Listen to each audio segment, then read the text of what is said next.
राज्य शासनानं प्रत्येक जिल्ह्यात कार्यकारी अधिकारी नियुक्त करण्याचा निर्णय घेतलाय. जिल्हा स्तरावर पालकमंत्र्यांच्या मार्फत प्रस्ताव सादर करावा लागणार आहे.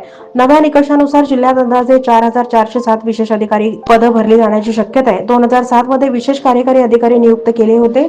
2015 मध्ये विशेष कार्यकारी अधिकाऱ्यांच्या नियुक्त्या रद्द झाल्या होत्या. शासनानं या कारवाईनंतर विशेष कार्यकारी अधिकारी नियुक्त्यांबाबत सुधारित आदेश जारी केलाय. यासाठी नियमावली जारी केली असून जिल्ह्यात 1,000 मतदारांमागे 2 याप्रमाणे विशेष कार्यकारी अधिकारी नेमले जाणार आहेत.